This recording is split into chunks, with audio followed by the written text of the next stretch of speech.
है guys, welcome back to our channel magic learner.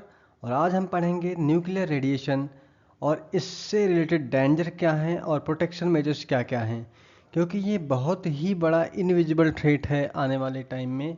ठीक है, जो कि अभी रिसेंटली देखा था, पाकिस्तान का कुछ सुनाई दिया था कि वहाँ पे न्यूक्लियर रेडिएशन लीक हुआ है। तो ऐसे टाइम पे उससे क्या क्या खतरा हो सकता है, उससे बचाव के मेजर्स क्या क्या हैं, जिसके बारे में हम बेसिक जानकारी देखते हैं। ठीक है, और ये सिर्फ एजुकेशनल पर्पज़ के लिए वीडियो है।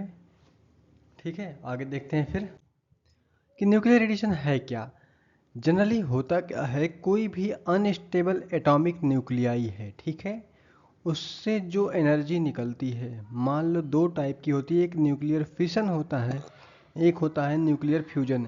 इसमें क्या होगा, दो एटम जुड़ के एक एटम हो जाएगा, और इसमें क्या होगा, ये टूटेगा। तो जनरली हमारा फिशन वाला ही केस जो है रहता है। ठीक है, तो ये क्या है, emission of energy from unstable atomic nuclei. अब इसके टाइप के बारे में देखेंगे तो alpha, heavy, low penetration, blocked by paper. ठीक है, इसके क्या क्या टाइप्स हैं न्यूक्लियर रेडिएशन के। एक अल्फा टाइप का रेडिएशन है, बीटा टाइप का रेडिएशन है, और एक गामा टाइप का रेडिएशन है। ठीक है, अब इसमें देखो हैवी, इसकी प्रॉपर्टी बता रहा, अल्फा की प्रॉपर्टी क्या क्या है, ये हैवी है। ठीक है, ज़्यादा जल्दी ये पेनिट्रेट नहीं कर पाता है, और ये पेपर की पेपर ले लो उसके सहारे से ये ब्लॉक हो जाएगा।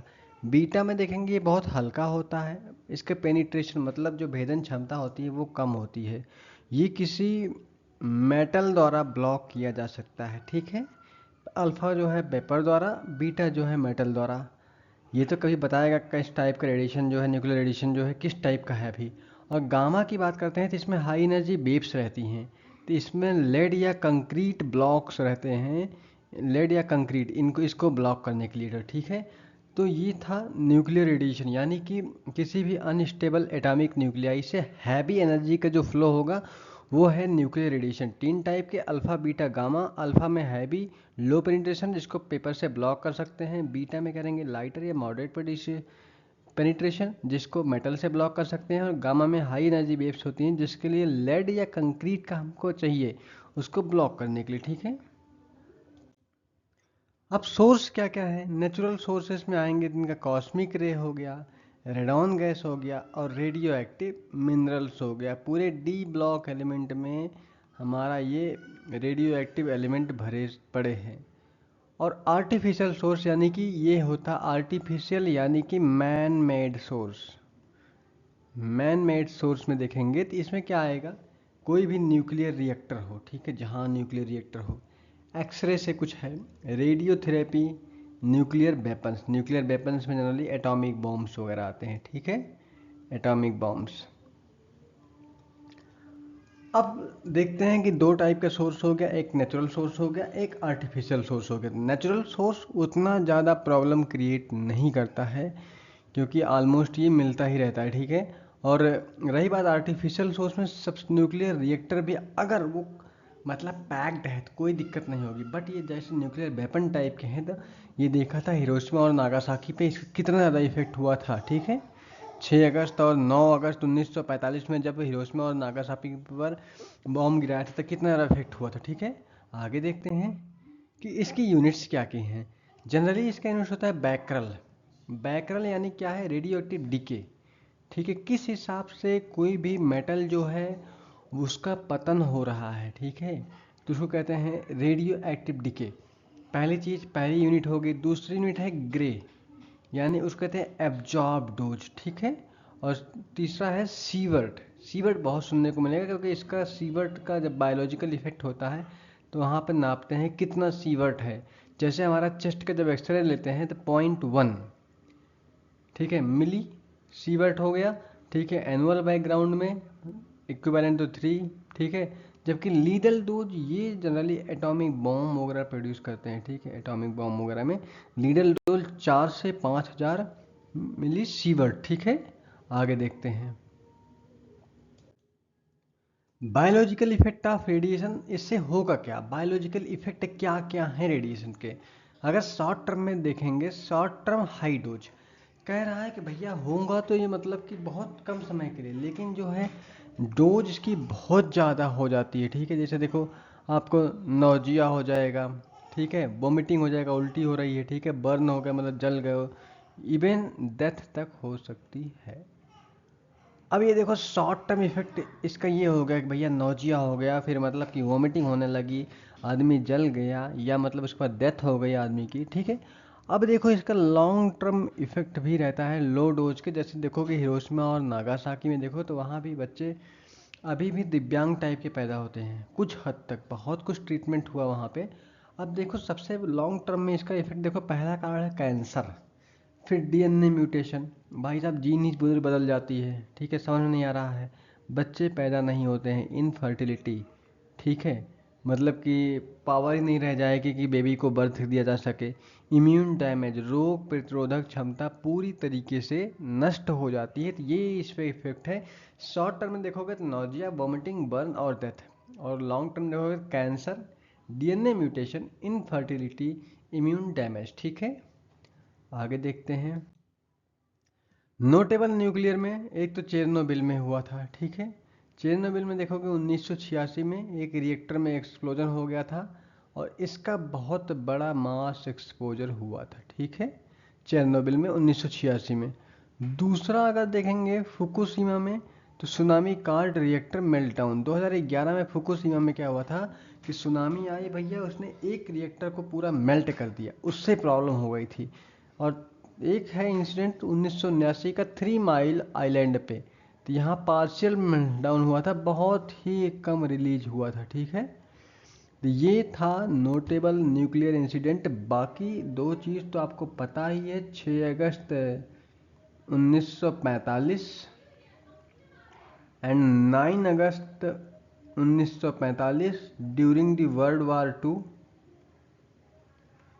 ये जो मतलब हिरोशिमा और नागासाकी पे बॉम्ब गिराया था, उसका इफेक्ट तो आज तक है, ठीक है।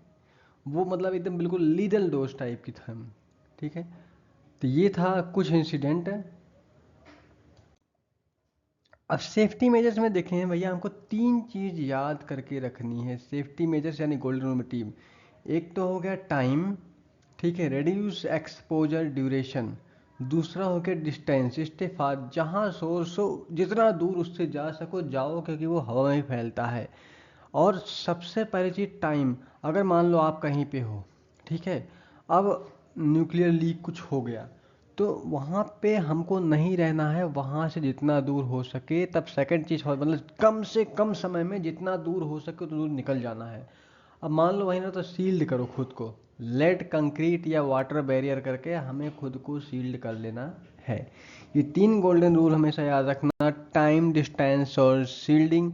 मतलब या तो जहाँ भी उसका सोर्स है वहाँ से कितना दूर जा सकते हो, कितने कम समय में, ठीक है।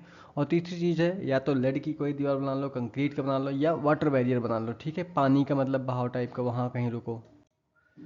अब पर्सनल प्रोटेक्शन मेजर्स में हम क्या कर सकते हैं पर्सनली, हमें क्या रहना है भैया, घर के अंदर रहना है, डी, ठीक है, during radiation. Use potassium iodide tablet if iodised advised. तो ये विदाउट डॉक्टर्स के प्रिस्क्रिप्शंस के ये सब कुछ भी नहीं लेना है, ठीक है। ये तो जनरली एक मेजर्स दिया है तो मैंने वहाँ से लिया है इसको, ठीक है। अगली चीज़ है हाँ ये मोस्ट इंपॉर्टेंट है कि तुरंत ही कंटेमिनेटेड क्लॉथ को और वॉश स्किन को, इन सबको हटाओ तुरंत, उस कपड़े को हटा दो, अपनी स्किन वॉश कर लो, ठीक है। अगला क्या है, हमें मास्क तुरंत यूज करना है to avoid inhaling particles. Even कहीं भी देखो अगर स्मोक लीक हो जाए, मतलब धुआं बहुत सारा भर जाए किसी रूम में, या कहीं गैस लीक हो जाए, तो पहला प्रोटेक्शन मेजर हम यही कर सकते हैं कि रुमाल को भिगो और उसको बांध लो मुंह पे, ठीक है। बाकी तो ये इमरजेंसी किट के लिए वाटर, फूड, रेडियो। अब ये टैबलेट विदाउट डॉक्टर प्रिस्क्रिप्शन नहीं लेना है, बाकी फ्लैश लाइट ही जानकारी के लिए होती है, ठीक है अपने। अब रेडिएशन इन मेडिसिन इंडस्ट्री, अब इसका जनरली यूज क्या होता है, एक तो कैंसर ट्रीटमेंट से रेडिएशन होता है, स्टेरिलाइजेशन के लिए होता है, पावर फूड इरेडिएशन के लिए होता है, ठीक है। अब अगर बात करेंगे हमारा जो कंट्रोल्ड रेडिएशन है वो क्या है, सेफ और बेनिफिशियल है, ठीक है। डिस्पोजल एंड सेफ्टी रेगुलेशन, भैया कैसे इसको डिस्पोज करना है, तो ये वेस्ट जो है इसका लो, इंटरमीडिएट और हाई लेवल, 3 प्रकार के इसके वेस्ट होते हैं, ठीक है। डिस्पोजल में क्या क्या कर सकते हैं हम इसका, तो यानी वेस्ट जो है इसके लो हो गए, इंटरमीडिएट और हाई लेवल के। डिस्पोजल में डीप बरियल, बहुत नीचे गड्ढा खोद के उसको दफन कर दें, कंक्रीट से बंद कर दें, या डाइल्यूशन या पानी में मतलब मिक्स टाइप का। लेकिन ऐसे जगह मिक्स करना है वहाँ मतलब पानी डाल दो जिससे मतलब बिल्कुल उसका इफेक्ट ही कम कर दो। वाटर बैरियर बनाने की बात की थी, कहीं ऐसे मिलाना नहीं है कहीं पे, ये भी ध्यान रखना है, ठीक है। इससे रिलेटेड एजेंसीज क्या है, IAEA, अनस्कियर ओवरसीज सेफ्टी। तो इसका फुल फॉर्म आप मुझे कमेंट बॉक्स में ज़रूर से ज़रूर बताएं।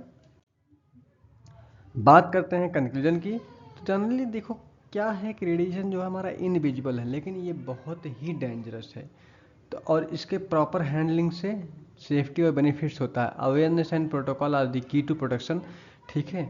जागरूक रहें और नियमों का पालन करें, ठीक है। तो आशा करता हूँ आपको वीडियो पसंद आएगी। दो चीज़ें हैं एक मेरे दिमाग में जो आई, can nuclear power ever be 100% safe, क्या न्यूक्लियर पावर 100% सेफ हो सकता है, पहली चीज़। और दूसरी चीज़ क्या है, जितने भी नेशन हैं क्या उनको न्यूक्लियर कैपेसिटी को, should nation expand or reduce nuclear energy, nations को न्यूक्लियर एनर्जी एक्सपैंड करना है या रिड्यूस करना है, ये कमेंट बॉक्स में ज़रूर ज़रूर बताएं। वीडियो पसंद आई हो तो चैनल को लाइक करें और सब्सक्राइब करें। मिलते हैं अपने अगले वीडियो में, तब तक के लिए जय हिंद, जय भारत।